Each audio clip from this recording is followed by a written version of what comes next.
You're listening to Let's Stay Together, a podcast about Fruits Basket by Natsuki Takaya. I'm Ellen. And I'm Kayla. And today we're talking about chapters 25 and 26 of the manga.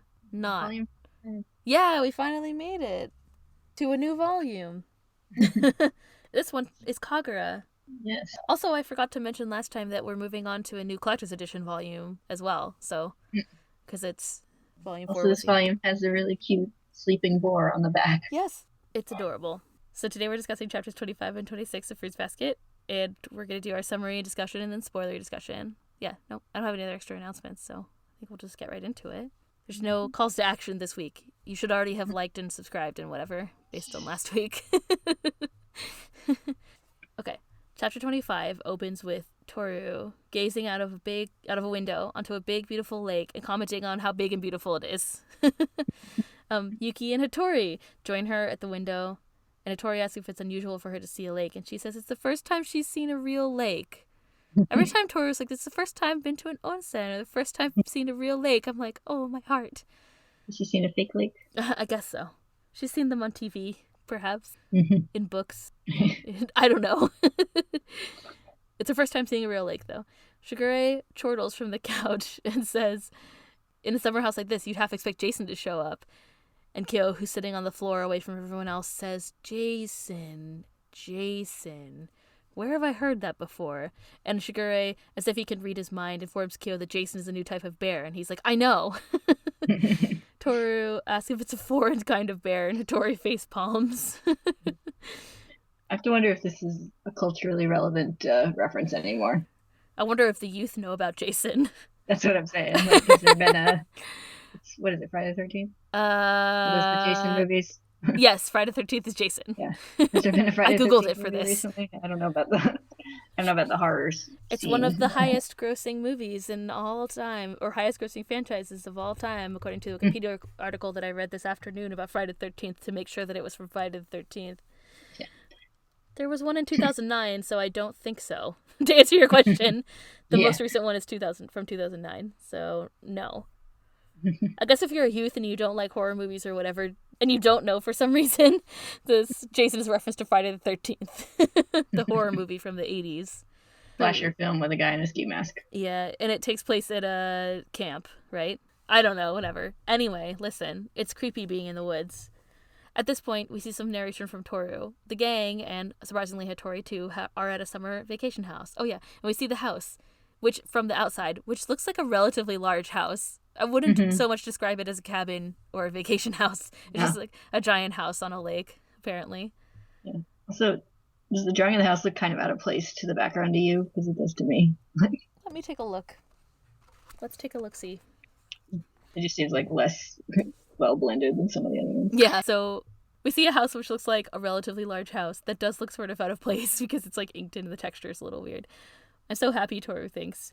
But, and then of course we cut out of our narration, as Takaya is wont to do. And we see Yuki sit down on a windowsill, and he says, Honda-san. And then we see his thoughts. He's thinking about the hat. We see a boy, still shown kind of faded, but I think it's clearer to us now. Also some kind of like maple leaf rustling imagery. Yuki grips the windowsill. That's the little sound effect that's there. But then he eventually says, never mind. He doesn't say anything to her. Tohru looks over at Kyo, who looks away immediately. And Tohru thinks, I can't put my finger on it, but there's something strange about how Sohma-kun and Kyo-kun are acting. We learned that it all started the night before, after they visited Tohru's mother's grave, and we see the three of them sitting in a flashback to the last night. We see the three of them sitting in silence at a table. Tohru notices how uncomfortable it is, and is about to break the silence, but fortunately Shigure arrives to do that for her. He's like, you'll all come with me tomorrow, right? And they're like, what?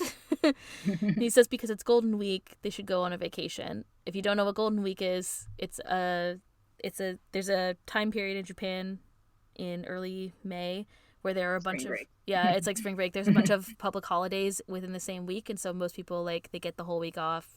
So because it's Golden Week, Shigure insisted they go on vacation, and Kyo is like, why are you suddenly saying stuff that doesn't make any sense? Are you drunk? Which I thought was really funny.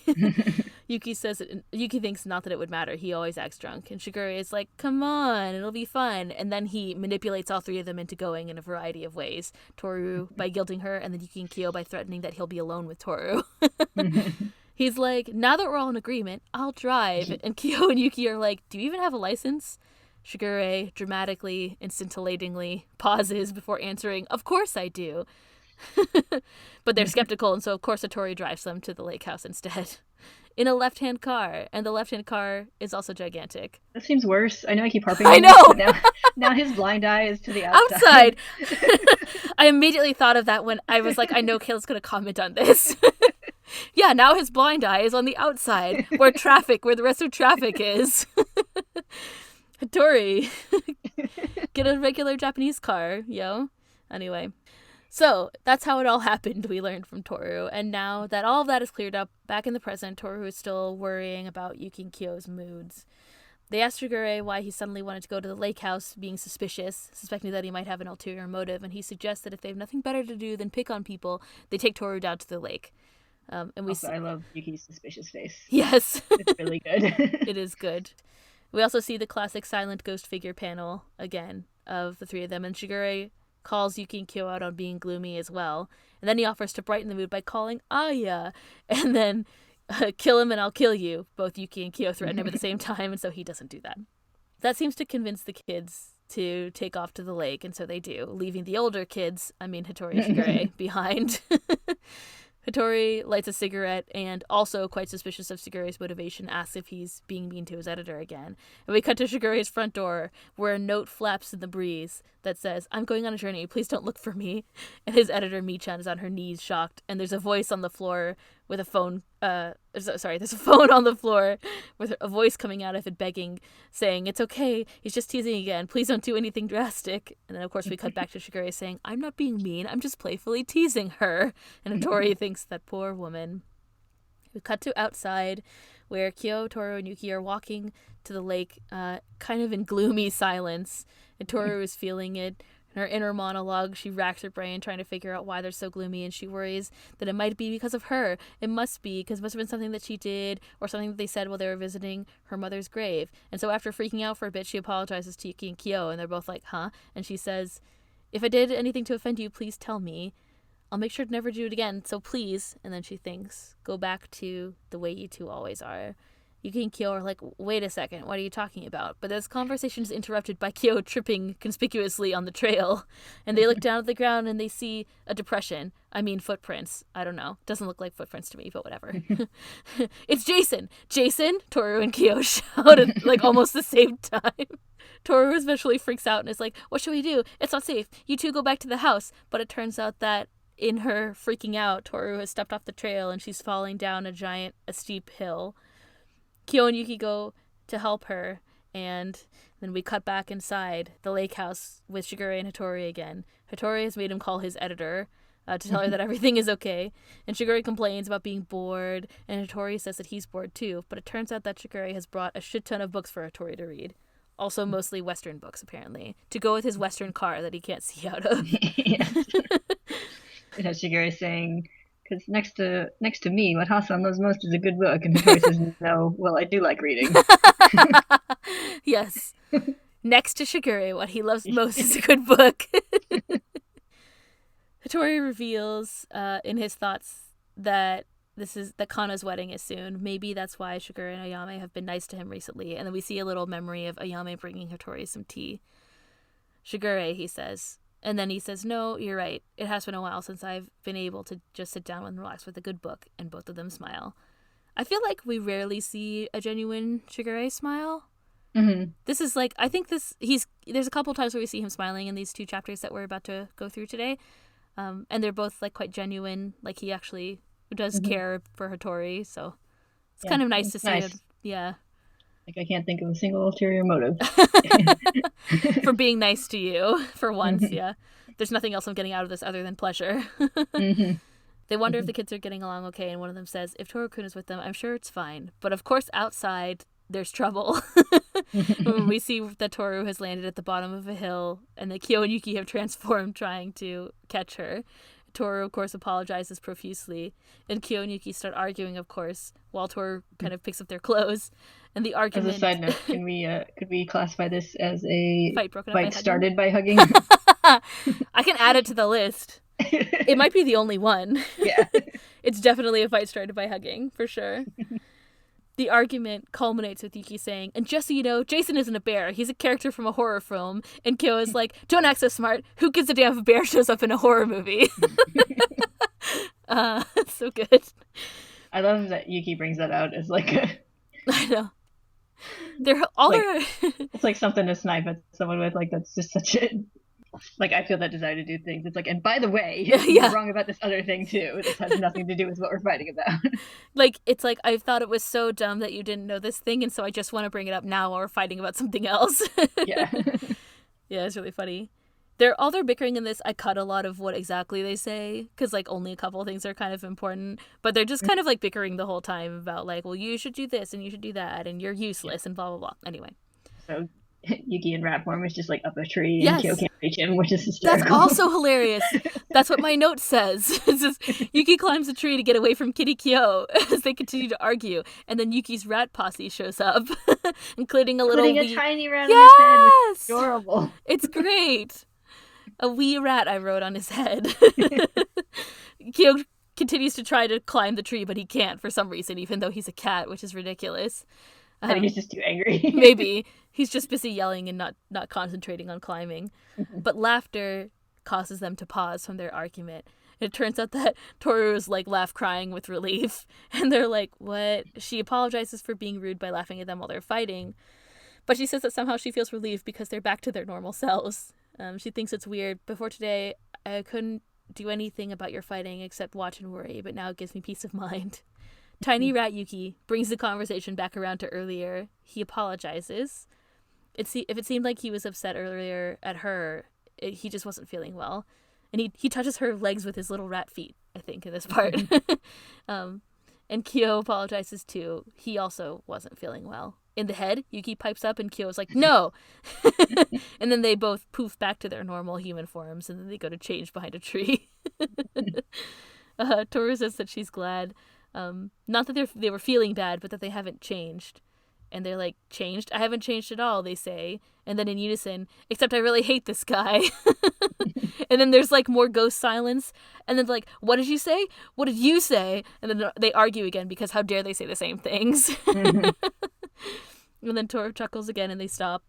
After all the chaos, they agree to call it a day and they decide to go back to the lake tomorrow. Tohru thinking that it's good for them to be fighting is pretty strange, but it really is for the best. And then we cut back inside where Hatori is reading Summer Colored Sai, which is Shigure's book. You like? Shigure asks. It make me sick, he says. And that's the end of chapter 25. Kyo and Yuki's fights were good. It was great. Anyway, chapter 26 starts with Kyo and Tohru and Yuki about to head off to the lake because they couldn't make it yesterday because of all the chaos and the fighting and the bear footprints or whatever. Shigure teases Kyo not to fall in, and he yells that he won't. And then Yuki worries that Tohru will be the one to fall in, and he's like, I'll have to watch out for her or whatever. Tohru says goodbye to Hatori, but it turns out that he's fallen asleep on the couch. Hatori sleeps, Kyo asks, and Shigure is like, Kyokun, everyone needs to sleep. They bicker while Tohru goes off and then comes back with a blanket for him, and I guess she covers him with the blanket. Shigure says one day she'll make a good wife, and Tohru's like, that's not my. A voice interrupts. How wonderfully thoughtful of you. You have my praise, Ayame says, showing up out of nowhere and patting Tohru on the shoulder. There's even like a little pat sound effect. Yeah, this whole page of reactions to Ayame showing up is just really good. Yeah, it's like a stunned silence, and then it's ghost silence, and then outside of the house, still no one has reacted. Yes. And he's like, ha ha ha ha, what's wrong, everyone? Why are you all so stiff? Kyo and Yuki, who are particularly annoyed because he just like showed up out of nowhere, start to argue with him. And Ayame says, I know you're all overwhelmed with tears of gratitude upon meeting me again. I came here with the help of a certain individual. And then Kyo and Yuki look back at Shigure and he's like, it wasn't me, I swear. And Ayame says, no need to fear, Gure-san. Even if the entire world turns against you, I will forever be by your side. Aya, how can I always count on you to make my heart soar? In the background it says, Je t'aime, mon amour, bon voyage, annyeong, hashiminnika? I don't know. It's good evening in Korean. It is, good evening in Korean. I've never spoken Korean in my life until just now. I know annyeong. Yeah, annyeong hashimnika. Hashimnika. Hashimnika. We're good. We got it. Yeah. Nailed it. So good. Nailed it the first time. What the hell did you come here for? Kyo and Yuki want to know. And Ayame launches into a story about Kinpachi sensei. Did you know this is a real drama? I just Googled it. I assumed it was. I was going to look it up, but I forgot to. I always thought he was kind of like just because making it up. But... he has like, because he makes up a summary and Shigure's like, that sounds exciting, but wrong. Yeah. They assume it's like a really bad summary. It seems like drama. That's the case. It's like, yeah. It's definitely some kind of school, like slice of life drama. But yeah, the way that Ayame describes it is just like overly, it's kind of like overly enthusiastic. I could look it up if you want. But anyway, Ayame launches into a story about Kinpachi sensei. And Kinpachi sensei said that you can't have the character for person without two lines supporting each other. Or as it was translated in the original anime, a man can't stand without his friends to lean on. Which I like to enjoy. Yeah. It's a change in the anime, the first anime that I'm a fan of. Yes. I mean, it might just be the way the dialogue is written. I don't know. Like that might but be. It also had them like put their fingers together to make the character. Yeah. Which they don't do in the manga. No, they don't. It just shows that him talking about it. Yuki is like, "Why is this relevant?" And Ayame says, "It's a good line, isn't it?" And then the kids are like, "You just wanted to say it." So Kyo and Ayame continue to bicker, and loudly enough that Hatori wakes up and conks Ayame on the back of the head with a book. And then Ayame says, "Tori-san, good morning." And Hatori is like, just be quiet. He's like, I was trying my best to keep it down. Yeah, basically. He's like, just stop. Hatori asks why Ayame is here, and Ayame says, upon going to the main house and hearing from a maid, age 53, that Tori-san was with everyone here at a summer home, I thought, in that case, I wanted to join you all, and left immediately. Of course, I came by car, comfortably and invincibly. And Kyo and Yuki are like, he's insane. He just answers the question in front of Hatori. I feel like comfortably and invincibly is going to be my new like motto. It's because he wasn't driven by Hatori. Yeah. Because he can see with both eyes, as far as we know. Hatori says, sets the kids free from this chaos by being like, weren't you going to take Hondo-kun to the lake today? And Ayame chastises them for not doing it faster. And Kyo and Yuki are like, they think from the grumpy side of the room, it's your fault. And Tohru hastily gets them to head out before the vibe gets even worse. After the three leave, Shigure and Ayame banter, and Ayame says, the night is long. I won't let you sleep tonight, Gure-san. And Shigure says, I'm honored that tonight I can share the same dream as you, Aya. Yosh, they say. Or like, all right, I think it's translated. Yeah. And Hatori is like, you two never get tired of that, do you? So this is the same joke from last time when Ayame showed up. Ayame offers to make Hatori some tea, and he says that today he'll make an exception for Gure-san as well. And Shigure wonders how many years it's been since he's had Aya's tea. So I guess this is a thing. I didn't remember this from before, but maybe Ayame has some kind of special tea that he makes, it seems. I don't know. Mm-hmm. Be grateful, Ayame says. Aside from Tori-san, there are only 2 people in the world who can drink my tea. And Shigure says, of course, one of them must be Akito, but is the other one Yuki? And no, Ayame says. Even if he made it, Yuki wouldn't drink it. Sad, isn't it? We cut to the lake, where Tohru is feeling refreshed, but on the gloomy side of the shore, Yuki wonders how long Ayame is going to be there, and Kyo and Yuki argue again, culminating in Yuki saying, seeing this lake with you is endless torture, and Kyo says, this is stupid, I wish we never kissed, but then they cut off their argument, they turn to Tohru right away, and they're like, that's not what we meant, I just hate seeing this lake with him, and Tohru is like, okay, and then they're quiet, and then they're kind of like embarrassed, and they're like, well, it's fine. And then Kyo is like, you understand, or whatever. They turn away from her to face the lake, and she smiles and says, it's pretty, isn't it? And she asks if they can walk around the shore, and they're like, I guess. Or I think Yuki's like, Kyo is like, I guess, and Yuki is like, okay. So they're all like, they're trying to be really chill, now that they know that she could pick up on their gloomy vibe and their fights and stuff. Inside, Ayame pushes something wrapped across the table to Hatori. He asks what it is, and Ayame says that it's pictures from Kana's wedding. Shigure asks if Ayame went to her wedding. He says no, he got them from Mayu. And Shigure is like, Mayu? You saw Mayu? Ayame says, but of course I saw Mayu-kun, the girl who called you just a ripple before she jumped you only after a month. Yeah, Hatori says. She was a college friend of Kana's, the Mayuko who broke up with Shigure after just a month. Shigure is like, no, that is, I was young, or whatever. So they tease him about Mayuko. So we learn that Mayuko is the one who called Shigure a ripple on the water, or whatever. Yeah. It's revealed here from a couple of chapters ago. Shigure deflects this line of teasing by asking Hatori if he went to the ceremony, and he says, "You really didn't want to go see her, did you?" Hatori says that he was afraid that she might have flashbacks. Kana's memories aren't very, very deep, he says. If she happened to remember something, it would be problematic. Ayame is like, but if she were to remember the good old days, you might be able to get all lovey-dovey again. And Shigure is like, yeah, then you could steal her from the groom, like in The Graduate. So there's another like random movie reference. Dated reference. So random. I also had to look up The Graduate. I was like, what happens in The Graduate? Like, I think everybody's heard of that movie, but I've also never seen it. Like Elaine. Thank you. That's clear now. Tori says it's over between them. Even if they were together, I would only miss her, he says.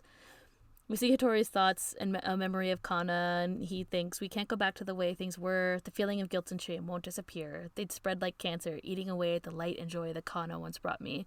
It would only end in sadness for her and for me. And then we see his memory of his prayer from the flashbacks that we saw before. Please be happy, Kana. Mm-hmm. Or be happy, Kana. He also says out loud, I don't want to think that the love has disappeared, but I don't think I want her near me, and I don't plan to see her. Now all I can do is pray.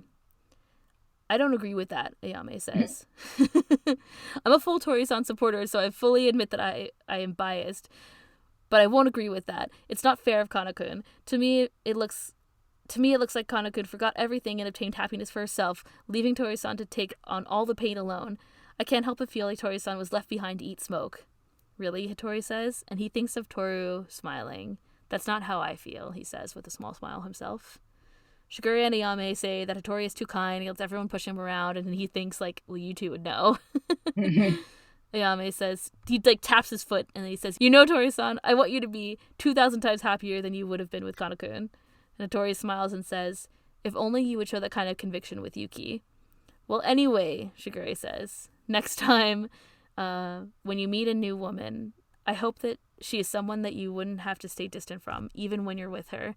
A woman who you can truly be happy with.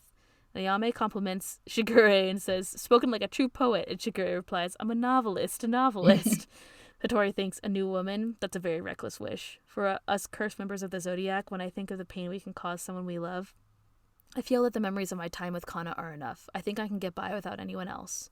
Their conversation is interrupted by the return of Tohru, Yuki, and Kyo. And we see that they've returned in their normal state. Tohru is smiling, Yuki is sort of relaxed, and Kyo is sort of grumpy. So they're back to their normal selves. And Tori thinks, all I can do now is watch over them so they don't make the same mistakes. So they don't lose the will to smile. Ayame welcomes back Yuki and his friends. And Kyo is like, who you calling a friend, guy? He says, he's like, protests being friends with Yuki, I guess. He's like, welcome back, yeah. Yuki and friends. And Kyo is like, we're not friends or whatever. Ayame ignores him and instead focuses on Yuki. He just completely ignores what Kyo says. And by the way, he says, I just received some advice from Tori-san. From now on, I'm going to deepen our bond with my forceful conviction. This is the best way. And Yuki thinks the best way would be to give up. Tohru asks what he means by forceful conviction. And Ayame says, I mean, Yuki is my younger brother and I am Yuki's older brother. Yuki, based on this indisputable fact, I will make this declaration. And he points down at Yuki. As your older brother, I want you to submit to me. And ghosty figures once again show us the awkward silence that follows. Yuki looks up and then smirks and says, go to hell, and a fight ensues again. Hatori calmly drinks his tea and comments, poor Ayame, he just doesn't get it. And Shigure says he really doesn't. With a rueful look, Shigure thinks, but you don't get it either, Hasan. There might still be more in life for you. Mayu-chan sensei, we see in a bubbly speech bubble on the side of the page, and a page flip reveals that it's Yuki, Kyo, and Toru's teacher. Hey, don't be so familiar with the teacher, she sasses them. Call me great teacher Mayuko. And they laugh. Another dated reference. Yeah, I know. One. in the Japanese, it doesn't say, so like, I don't know if this is a reference to Great Teacher Onizuka. It looks like the title for Great Teacher Onizuka is written, like it's written in katakana, but the phrase that she uses is Dai Sensei Sama. So like, call me Mayuko Dai Sensei Sama or something, which is really funny. So anyway, she's like, call me great teacher Mayuko, and they laugh, and they ask her if she's working on her day off, and she says, yup, and it sucks. She asks if they're here for a club, and then the dialogue kind of like fades off, and in the bottom of the page we see in the background a file, and on top there are some photos. One of Mayuko and Kana at her Kana in a wedding dress, and one that looks kind of like Hatori underneath. And the closing thought from Shigure says, maybe next time you'll be able to meet her. Which I thought was kind of weird, so I looked in the Japanese as well, and it's a little bit ambiguous. It's one of those sentences that's a little ambiguous. So I actually looked at the Yen Press one. It says, you may meet somebody yet, which I think is a better kind of translation. It's not so specific as to say, meet her, or something like that. Yeah. Anyway. Well, I think it's still meant to be maybe vague. You'll meet somebody. He says because they're talking about, like, finding a new person or whatever. It's like, maybe you'll still be able to meet her, meeting that new person. Perhaps, yes. For someone who'll make him 2,000 times happier than Kana. Yes. Maybe you'll meet someone who makes you 2,000 times happier than Kana. Life's not over for you yet, Hatori. The snow will melt again, Hatori. So young. You're only in your late 20s, Hatori. All right. I just realized they're younger than we are. Yeah, we're finally older than them. Which is bizarre. That's why I can call them the kids, right? Yeah. The big kids. Yeah, it's funny. Like, now we're reading this at the age that, like, Hatori and Shigure are. Yeah, we were, like, younger than Tohru and the gang when we first read it. Yeah, when the series started, it was younger. And now we're older than the Mabudachi trio. Oh, no. Time, man. Yeah. Yo, time. The series is like 20 years old or something. Didn't we talk about this recently? Yeah. Anyway, on that note, that was the end of chapter 26. So, yeah, there was a lot of weird... So speaking of, like, there's a bunch of cultural references, like, weird other references to other stories in this. There was Jason, there was The Graduate, and then there was, like, I guess, Great Teacher Onizuka. But yeah, I thought it was just really conspicuous, because normally we don't have that many references to things in these. Or there's, like, references to things that are made up, like the Very Foolish Traveler, or, like, Mogeta. Like, those are made up for this series, so... Yeah, so I didn't update our fights broken up by hugging counter, but I guess I could make a fight started by hugging. This might be the only one. Yeah. So one thing that we kind of, like, said, or one thing at least that we said in the trailer a long time ago, was that we wanted to track, like, the curse. So every time there's something new or something that happens with the curse, I always want to kind of, like, make a note of it. So I guess the only thing that happened this time was that Yuki drew all the rats to him, which we kind of knew about already. It confirms that both that they can kind of consciously do it, and also it just happens when they're upset. Yeah, he did say, because Kyo accuses him of calling his friends, and he's like, I didn't do it. He's like, I can't help it. Yeah, exactly. Like, he's like, oh, you don't have any friends up here too. Like, then he turns it around into a jab, which is funny. Yeah, Yuki's a dick, and I love him for it. Yeah, he's pretty great, especially to Kyo. Yeah. But Kyo is so easy to rile up that it does, anything Yuki says riles him up. Even just like Kyo saying he also wasn't feeling well, and Yuki just chimes in within the head. Yeah, exactly. It's like, dude, just let him say one sentence without picking on him. They are in a really bad mood in these chapters, as it is pointed out. But then their fighting is still, like, they didn't physically fight. Yeah. And yeah, I thought it was even interesting how, like, Yuki is like, well, it's clearly an unfair advantage when we're in this form.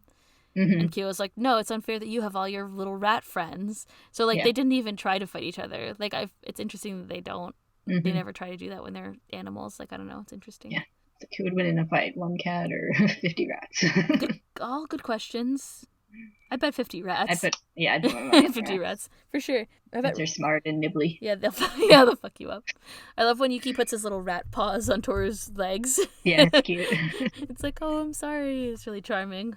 And I imagined it's just little, like, circles, but I imagined that he had, like, weird little rat feet, and that made me laugh. I did say that I didn't want to go into detail about all of their, like, fight dialogue, because there's a lot of it. There's just, like, so much dialogue. But I did write down a couple of things from their fights that I thought was interesting. Because, like, I thought, oh, it's, like, this is, like, kind of a filler chapter. They're, like, going to a lake house. Like, it's just going to be a little bit of fun and not a lot of character development. But I noted a couple of things they said in their fights that I think we can talk about. So, for example, when they're in their animal form, the first fight, Kyo says, don't patronize me. You fell first and you know it. That's why little boys who stay locked in their rooms are so useless. And I just wondered if, I wonder if Kyo's actually alluding to Yuki's past. Like, is he actually specifically calling out how he was, like, kept inside and stuff? I feel like unintentionally Maybe. he is. Like, I think he just thinks like Yuki was sickly and didn't go outside much. I don't think he realizes he's referencing like Kito's special room for him. Something really much darker. I think he definitely doesn't realize that, but he's definitely calling it out, that about him, I think. Yeah, it was interesting. Just to note that. So some of the digs that they make are actually really, really sharp in these fights. That was one of them. Yeah. The one I noticed, I think you probably have it on your notes too, but the dependent on others thing, which seems to get both of them. Like they both kind of react significantly to being accused of that. Yeah, I thought that was interesting. So in the second fight, Kyo says, "He's your brother, do something." And Yuki says, "I hate that. I hate it when people are so dependent on others." And Kyo says, Who's being dependent on others, loser? You're the one who's relying on Shigure." And like the second thing bothered Yuki so much that he like stood up. He was like sitting down being like depressed about Ayame. Yeah. And like when I didn't even get the impression that like Yuki was directing that toward Kyo when he first said it. He's kind of it almost feels like he's looking kind away. of talking to himself. Yeah, it doesn't feel like he's saying like implying that Kyo is being dependent on others, but you can see like there's a full panel of Kyo's face reacting to that. So yeah, there's a sound effect. Like he reacts to that strongly, and then when he throws it back at Yuki reacts really strongly. So obviously they both hit a sore point on each other without even I don't think really meaning to. Like they're not trying to spare each other's feelings, but I don't think they were deliberately trying to make it a low blow or anything. No, I don't think so, but I think what it is that they actually know things about each other. So like what I take this as is character development and kind of like the way that they know each other well enough that they're saying the same things to each other. Like they can pick these certain things that they know that annoy the other person. Almost like you can't just like before he came in and Kyo came the first fight, like let's say when he jumps through the roof, he comes in and he's like, "You're damn right, I'm gonna kill you," or whatever. It's all like really generic, it's really physical. Now they're kind of being like, well, yeah, like I hate it when you're dependent on other people, and he's like, I hate when you're dependent on other people, and then it really bothers them. It's like they know each other well enough that they can get these really like deeper digs without even really trying. Yeah, like when you know people really well, you know how to hurt them. Yeah, for sure. If you don't intend to, or if you do. And then they kind of like, I mean, I'm sure they're pissed off about it, but then they kind of brush it off and they're like, "Oh, sorry, we're not trying to fight again." Like, yeah, it was interesting. I didn't write those down. I didn't talk about it in the summary, but I wanted to point it out here because I thought like the actual things that they talk about in the fights is kind of interesting. It points toward a certain type of character development, I think. Doesn't seem like that on the surface. It just seems like comedy. Yeah. But there's a couple little things that I felt like stood out to me. And to you too, obviously you called out the second one. So something else you're talking about, tracking things we learned about the curse. We also learned a little bit more about the memory suppression. Yes. Because Hatori talks about he's worried about Kana seeing him because she might have flashbacks. So indicates that it might not be permanent. Yeah, I thought that was interesting too because we saw Momiji spending so much time with his mother in the chapters that we just read as well. And we also see him, but he also it's like implied that he's trying to stay out of her sight when he sees her, and he talks about having to apologize for being spotted. Yeah, he's trying to creep around at the office building, and I think doesn't Tohru say like he's been watching all this time or something? Like it's kind of implied that that's what's happening. Like the dialogue kind of tells us that that's what we're supposed to be interpreting about the situation too. Like he's seeing what's going on, but his mom isn't interacting with him directly. Yeah.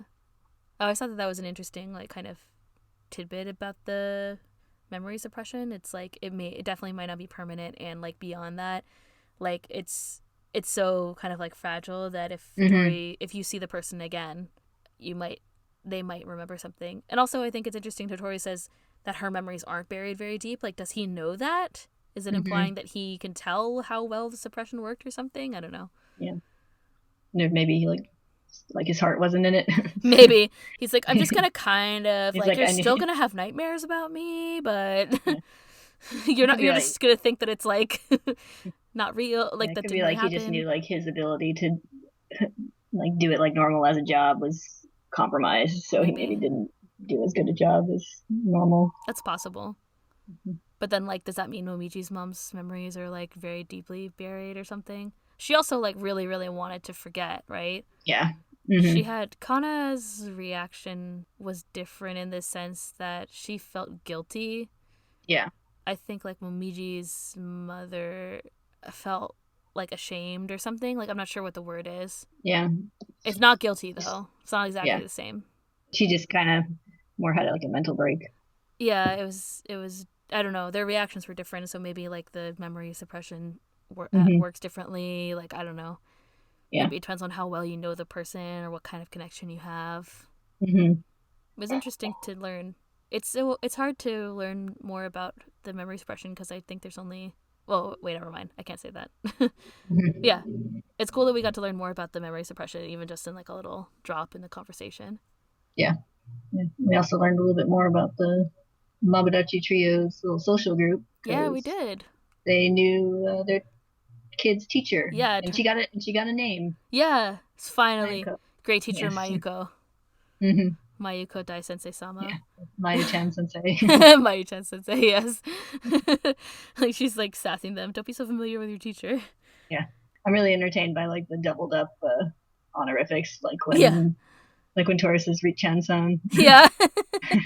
Yeah. She's like she can't call Richan Richan, but she can call Richan Richan-san, which is really funny. Yeah. Yeah. So they used to be socially part of the same group, and definitely. Apparently Ayame is not totally divorced from that group. No, he saw her, but it was implied. Was it kind of implied that maybe they hadn't seen each other in a while or something? Like Shigure was like, "You saw Mayu?" Like he kind of questioned. Like it was surprising to him. Yeah. Yeah, and then we know that Shigure dated her too. Friendly enough to just casually talk to Mayuko and get pictures from her friends' weddings. So yeah. And then I guess Mayuko knows that they know Kana as well, and they're friends with Kana. So, like, she's friends with Kana, I mean. So, yeah, they have this kind of interconnected social group. And Shigure dated her for a month. Yeah. And then she broke up with him? Is that what it said? Yeah. She called him a ripple and dumped him. Yeah, bye. Yeah, basically. I also love both Ayame and Hatori teasing him about it. So good. It was like, Shigure needs to get taken down a peg. Yeah. That's so cute just to see the three of them actually kind of being like friends. Yeah, it is nice. We don't... this is the first scene where it was all three of them together, mostly, right? Because so you got a little bit of Hatori. You got a little bit of Hatori at the end of Ayame's chapter.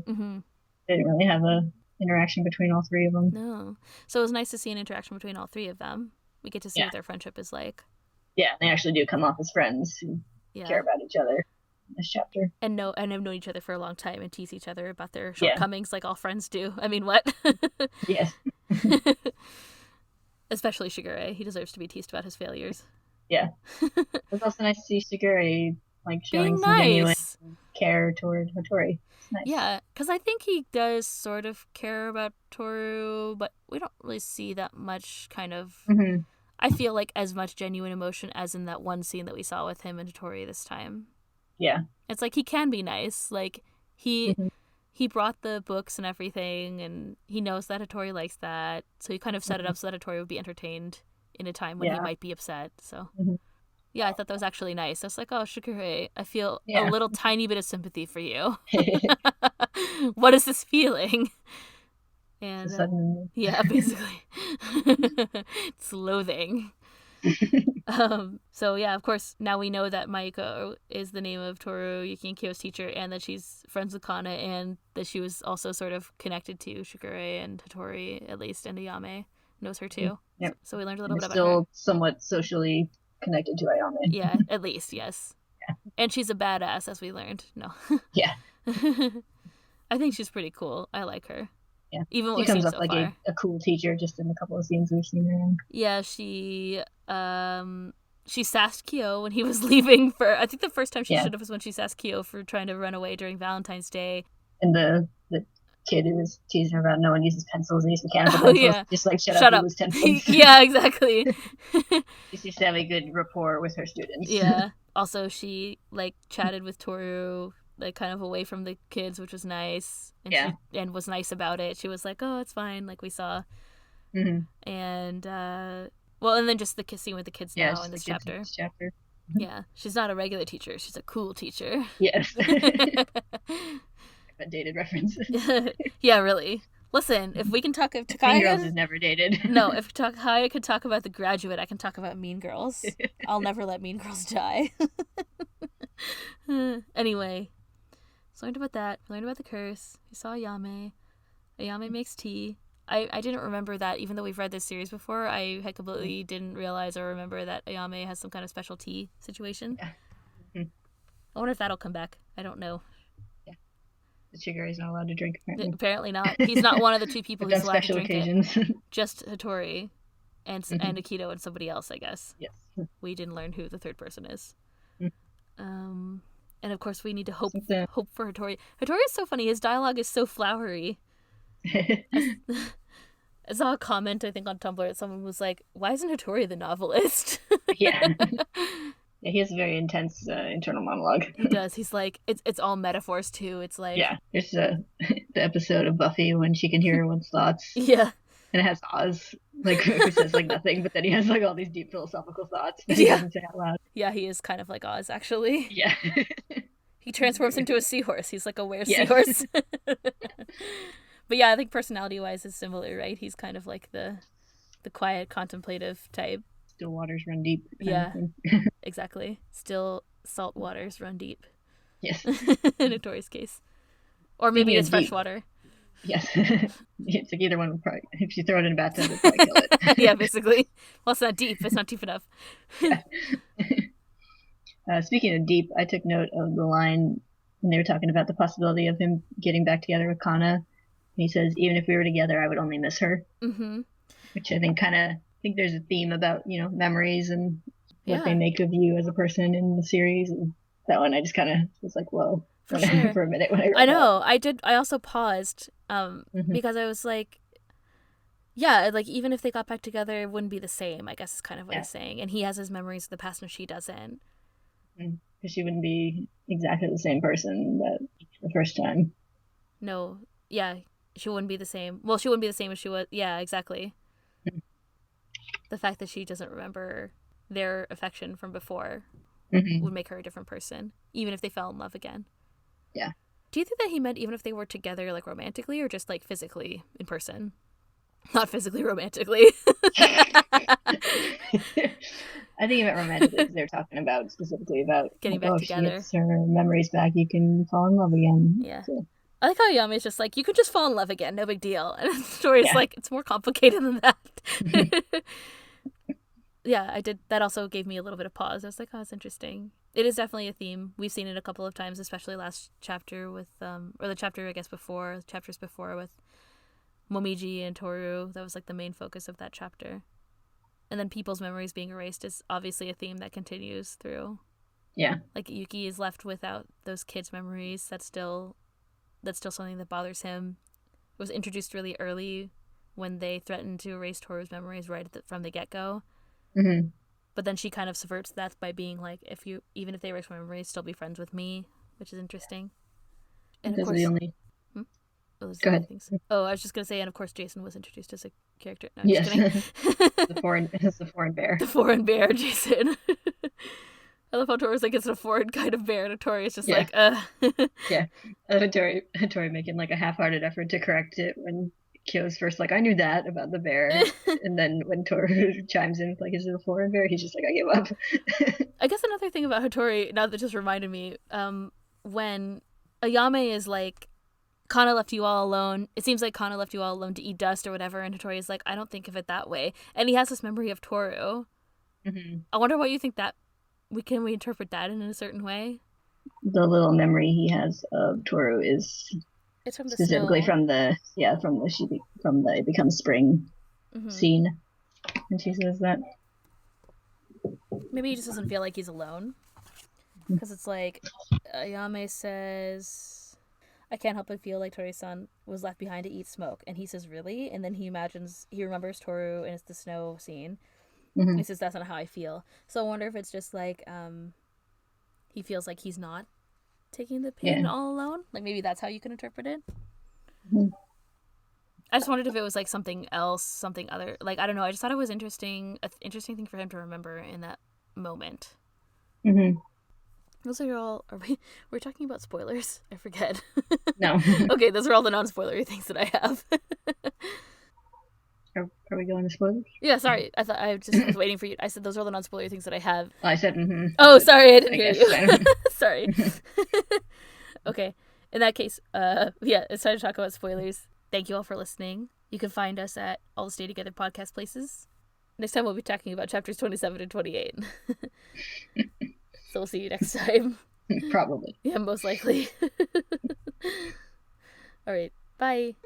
Bye-bye.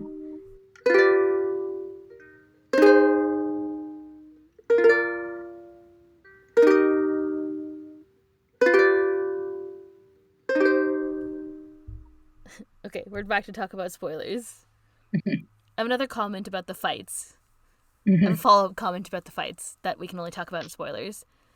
So during the fight, Yuki calls out Kyo for training the mountains and then being useless, and then Kyo replies, "Nobody can master everything I had to learn up there in just 4 months. Someone like you would be dead in 2 days."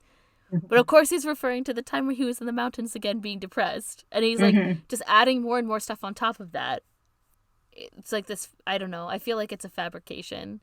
But also, on the one hand, it's like not everyone could master everything that I had to learn up there in just 4 months. It's like he also had to learn to cope with a lot of feelings. Yeah. So I don't know if Yuki could do that. I mean, on the one hand, on the one hand, I think he's just saying shit. But on the other hand, like, if you think about it that way, that is kind of true. So. I also have a follow-up comment on the fight, because Yuki was definitely scolding himself when he was talking about hating people who are dependent on others. Yeah, definitely. Yeah. We're like, yeah, Kyo, it's definitely Kyo that's offended by that, but really, Yuki is, the fact that Kyo, he said it and then Kyo reflected it back, it made it even worse, I think. Yeah. It's kind of his thing. Because I think he was scolding himself. Kyo thought he was directing it toward him, got mad about it because it was a sore spot for him also, and then directed it back at Yuki, which made it even worse. Yeah. I mean, maybe he was trying to say, like, he hates being dependent in the sense that he doesn't know what to do about Ayame, so he's, like, dependent on everybody else kind of, like, taking care of it.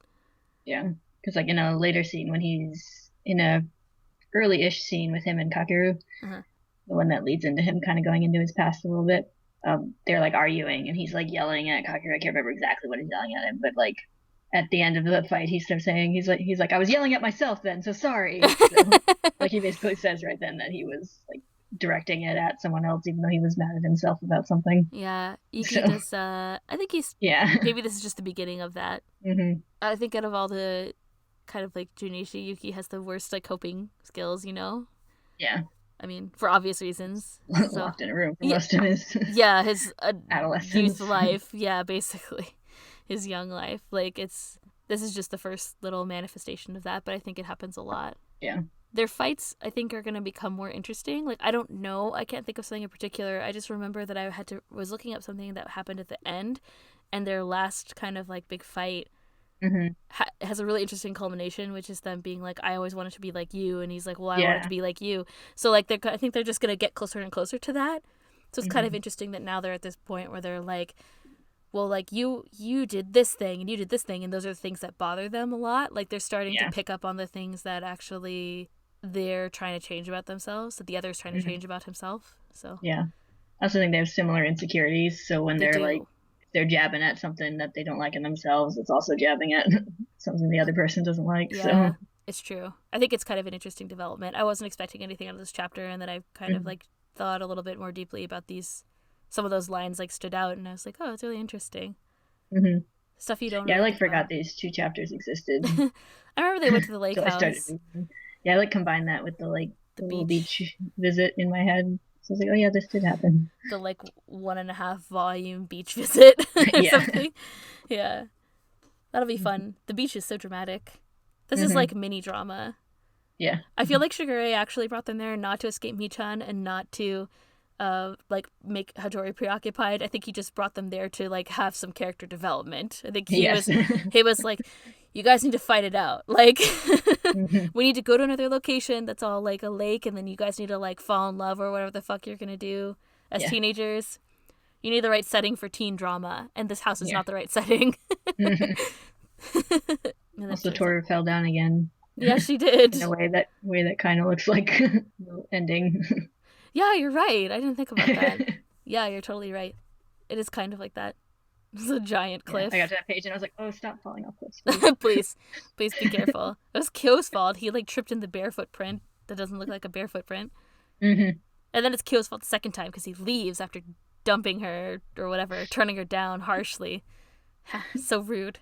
Got some more hat buildup. Yes. I also kind of forgot this part of the hat arc where Yuki knows that she has the hat, but he hasn't said anything yet. Yeah. I forgot how much it impacted him. Like, he seems really upset about something about it in this chapter. Yeah.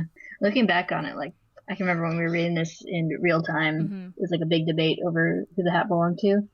But, like, looking at it, and it's like, I know with the knowledge of forethought, but it seems really obvious that Yuki was the one. Yeah. He's the only one who reacts to it. I mean, I think Kyo kind of reacts to the hat.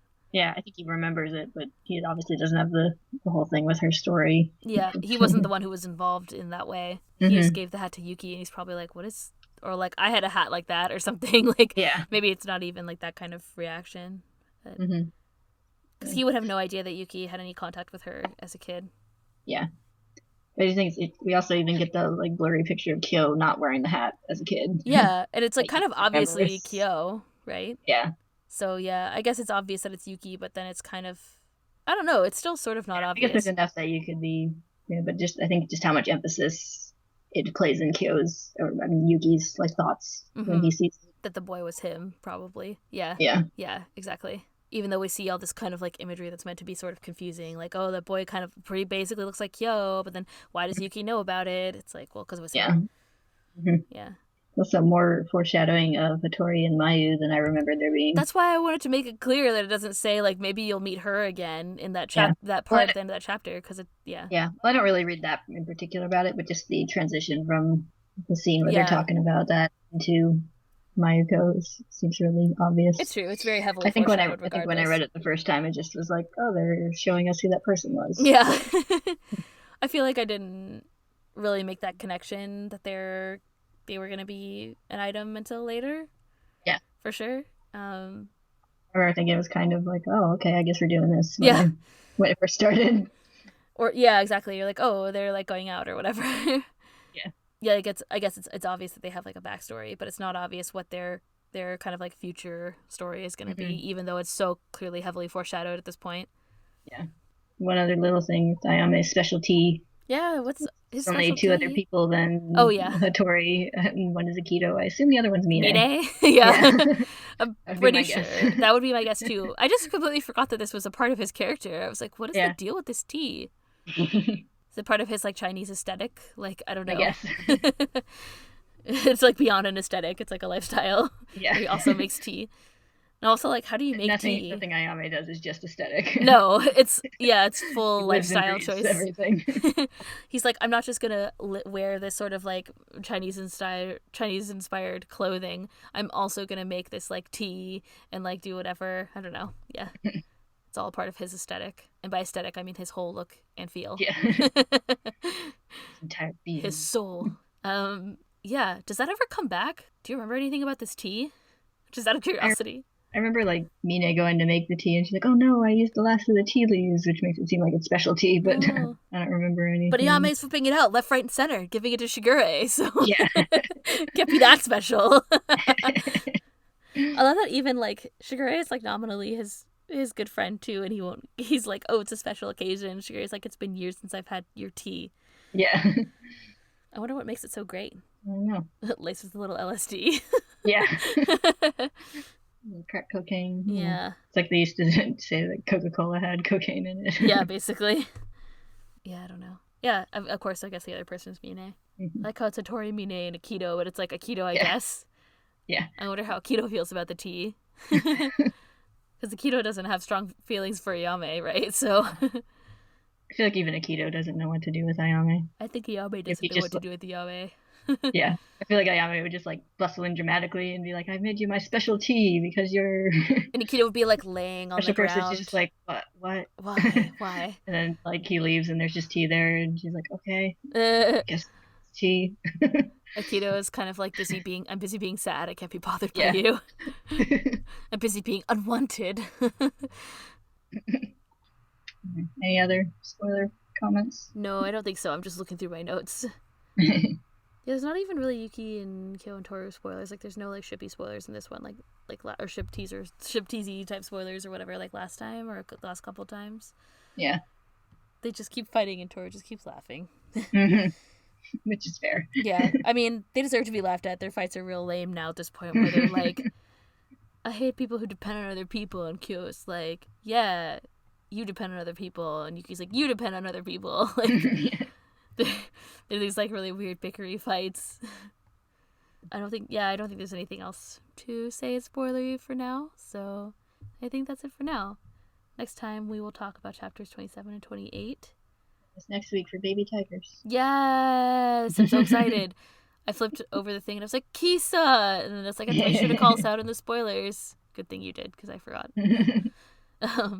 Yeah, I'm so excited. I love Kisa.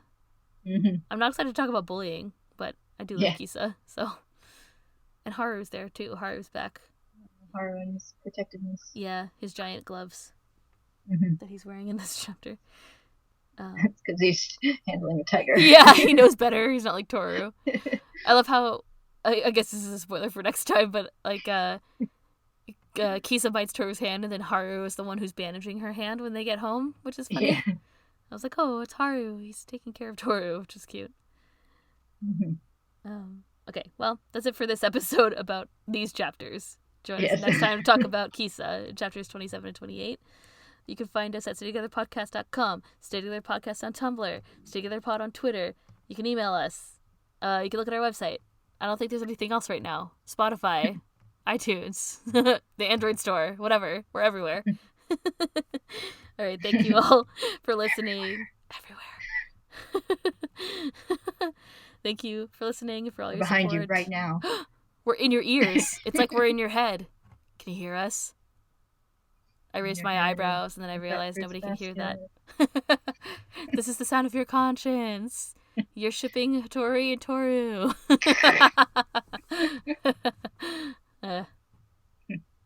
It's okay. My non-canon ships come later. Yeah. I ship a lot of things. I bet you could just make, like, a roulette of characters in Furuba, and then probably all of them would be pretty good ships. Yeah. At least ones where you're like, I could see that. I could see it. Yeah. I think Tohru with anybody I could buy. Pretty much. It's like Tohru and Mayuko. Sure, why not? I was just like, who wouldn't you ship her with? All right. After graduation. Yeah, I mean, I feel like there's caveat on all the adult relationships that are, like, after being an adult. Yes. Can't wait to talk about all the, like, awkwardness that we're going to have to talk about with Hyoko and Katsuya later. It's going to be great. So excited. Anyway, whatever, you know. Different time. I mean. Yeah, kind of. But children were still children and adults were still adults. But yet, I don't know. We'll see what happens when we get there, won't we? All right, It turned out well for them, but we wouldn't recommend it on the whole. I definitely would have to add that to my list of warnings. That's like, grown men are never interested in teenagers. They always want something from you. Like, yeah. And they don't want to be like your caring partner. That's for sure. But they're not all going to save you from the gang life. No, they're not all going to save you from the gang life and help you raise a beautiful, wonderful child until your untimely death. Yes. Okay. This is devolving into just an interesting conversation. More public service announcements. More public service announcements and like speculation. So I guess that's it for now. Okay, we'll see you next time. Bye-bye. Bye.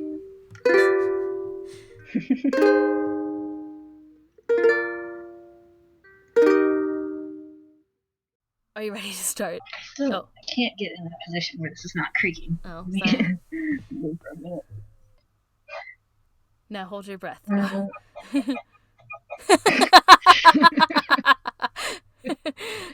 Can we use that for the ASMR videos? Okay. Try this. I'm so happy, Tohru says.